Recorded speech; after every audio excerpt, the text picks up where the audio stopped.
Okay, shalom, shalom, shalom. Okay, I'd like to give all praise, honor, and glory to Yahweh, Hashem, Yahweh Shai, Barakatah Yahweh, Barakatah Yahweh Shai, Barakatah Kakadash. All right, double honors to our apostles, good millstone, elders of GMS, salutation, peace, and blessings to the fellow laborers that's pushing this truth. Okay, uh, still kind of excited. My channel's no longer under suspension, like we some goddamn children, you know. So the show must continue. Let the show continue. And that's pretty much how two-thirds look at this. These videos that the Akim are throwing up, the apostles, the prophets are throwing up. They look at it as entertainment, man. They're not taking it as a warning, like they should. Not taking it as a warning as they should, but just brush it off. Let's bring this article here. I'm not sure why the top of it's not showing up. Well, anyway, it says here, a Pittsburgh area detective who is also a member of an FBI task force filed for divorce from his wife after she was photographed with another man while allegedly taking part in the MAGA riot at the U.S. Capitol in January. It's kind of funny. It's a two-edged sword. How the Most High punished this detective. He's obviously ungodly his damn self. With making it public on his adulterous wife, and at the same time, you know, him losing something that he loved dearly, and at the same time, um, exposing the adulterer and the adulteress. The adulterer and the adulteress. Scripture. Where's my scripture at?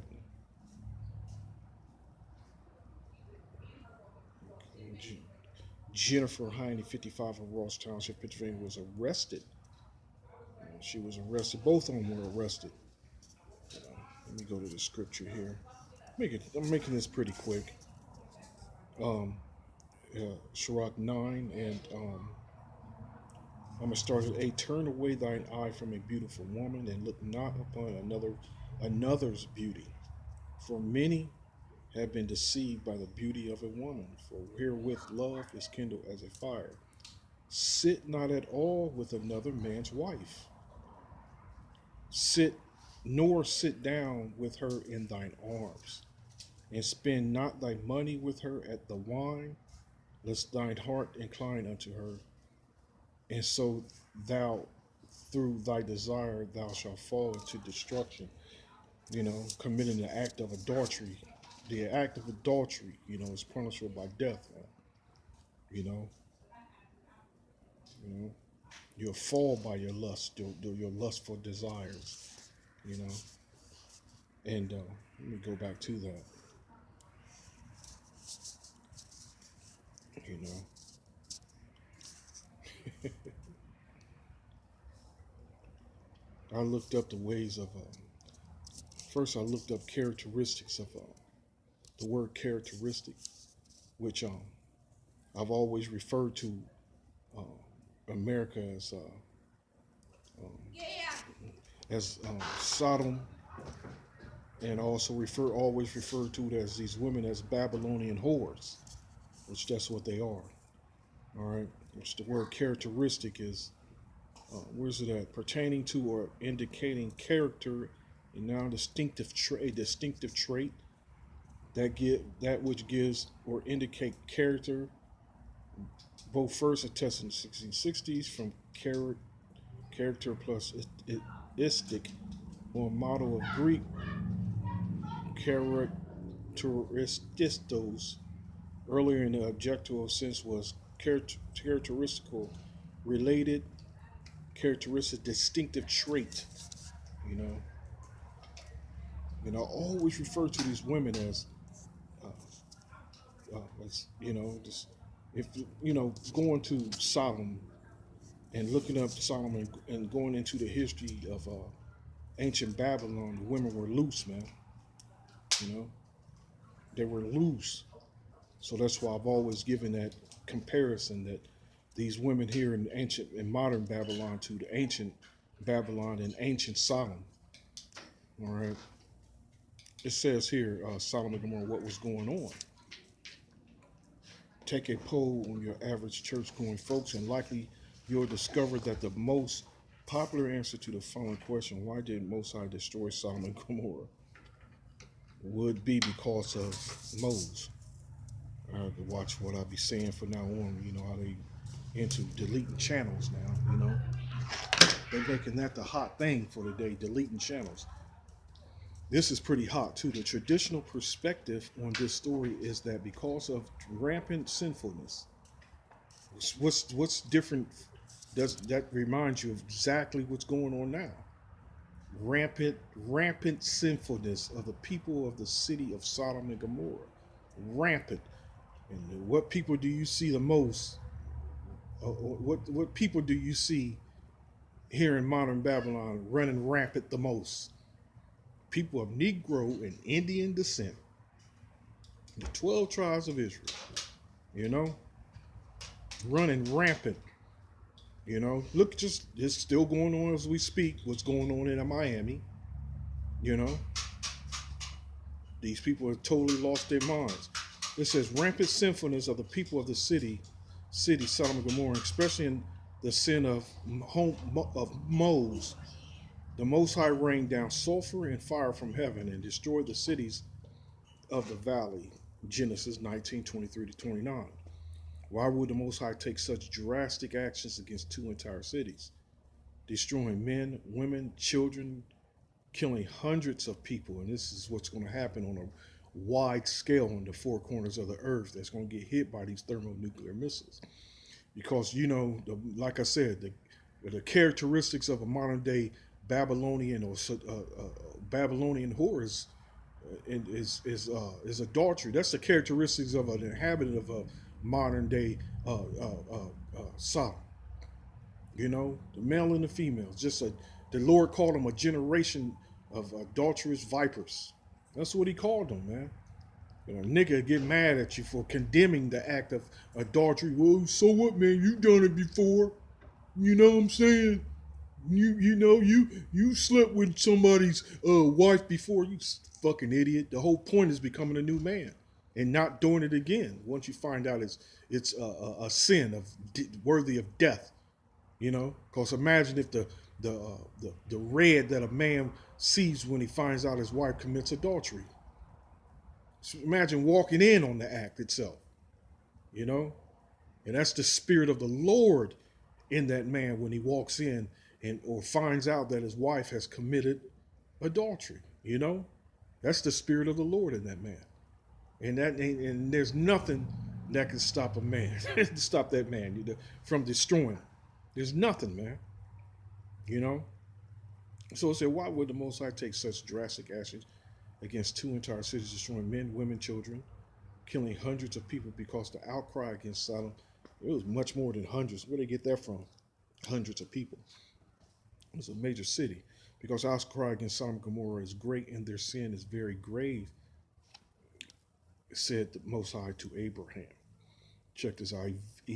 Evidently, whatever they were doing had gotten bad enough that the people around them presumptuously cried out to the Most High against them.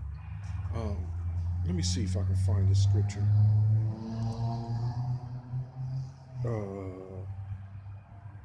Go back to that. Let me open me a blue letter.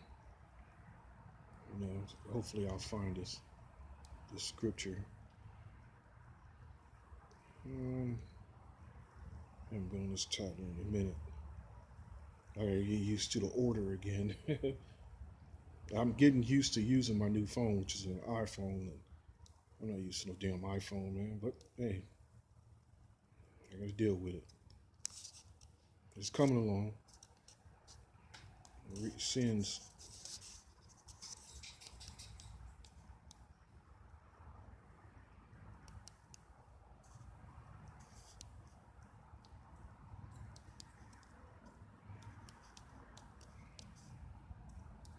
Let me see if it'll come up. I don't have my Bible with me. I have just my tablet.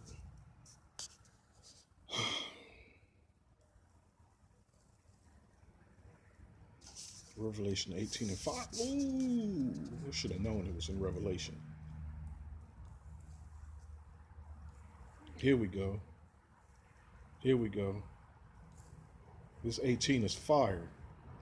Revelation 18:1. And after these things I saw another angel come down from heaven, having great power, and the earth was lightened with his glory.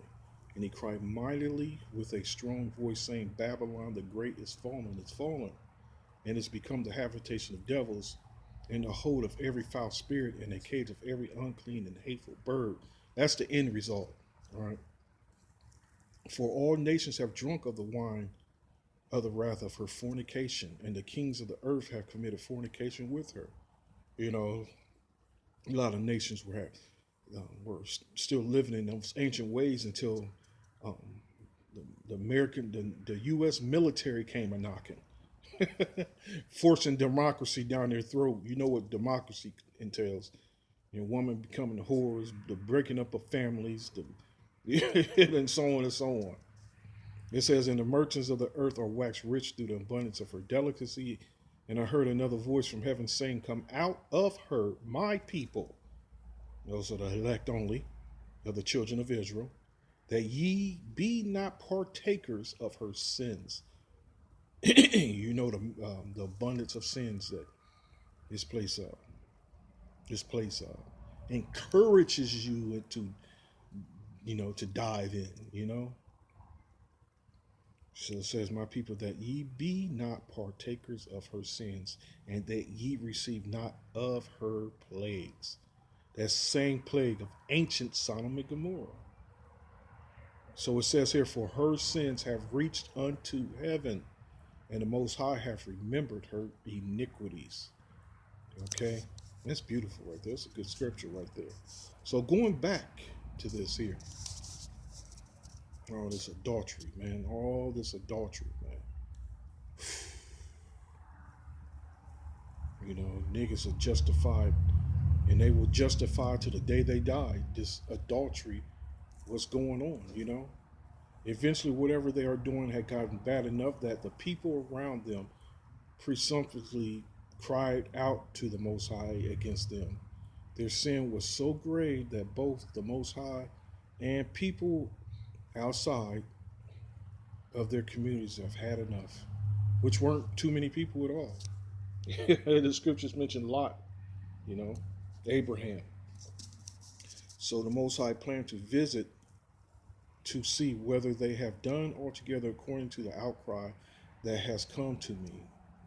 And so it says here, question, why did the Most High need to visit the city to find out on the Most High's own if it was as bad as was rumored? Especially when just 8 verses earlier, the Most High was able to magically hear Sarah laughing from inside her tent. It was an angel. See, these people that come up with these things, literally the spirit of Yahweh Shem Yahushua is not dealing with them, so they can't interpret nothing correctly, Whereas clearly in the scriptures, there was an angel, the angel was listening, the angel heard it. Interesting, but we'll save that for another day, it says. Calling God out for being unjust. What? I just noticed that one. What happened next, as the story goes, was a fascinating dialogue between Abraham and the Most High. Anyway, we've read enough. We've read enough of that madness there. So back to the detective getting divorced. There's the picture. Oh, there they are. There they are. The adulterer and the adulteress. She didn't seem to have any care at all. And to be honest with you, bringing it out in the public like this, like she was not afraid of cameras, it's almost as if he didn't mind her sleeping with other men. Babylon this place is full of weirdos, man. And now this thing about cream pies, that's nothing we made up. Cream pies, that's a reality, man. I'm not gonna go into what a cream pie is. Everybody knows what a cream pie is. Everybody knows how freaky these Edomites are here in Babylon. How they like to watch their wives have sexual relationships with other men, and the men wouldn't give a damn, especially if they getting for a nut or some getting paid. Anyway, I'm closing it with this last scripture here. Proverbs 6, it says, um, where's she at? It says here, but whoso committeth adultery with a woman lacketh understanding. He that doeth it destroyeth his own soul. And this Most High is already continuing, is already beginning to destroy the souls of the adulterer here.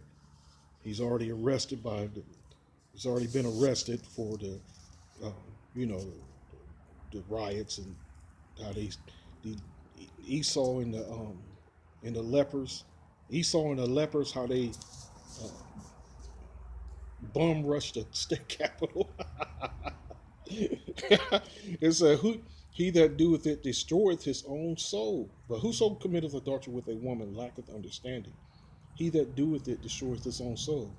A wound and dishonor shall he get, and his reproach shall not be wiped away." So, hey, the Most High get you for your wickedness, man. You know, you must pay. You must pay. For jealousy is the rage of a man, therefore he would not spare in the day of vengeance. So, but this clown here is just seems to be no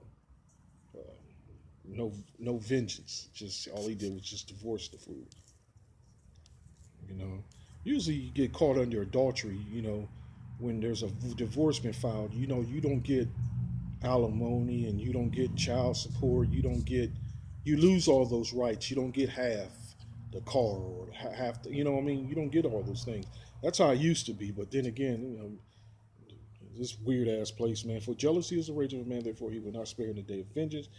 He will not regard any ransom, neither will he rest content, though thou givest many gifts.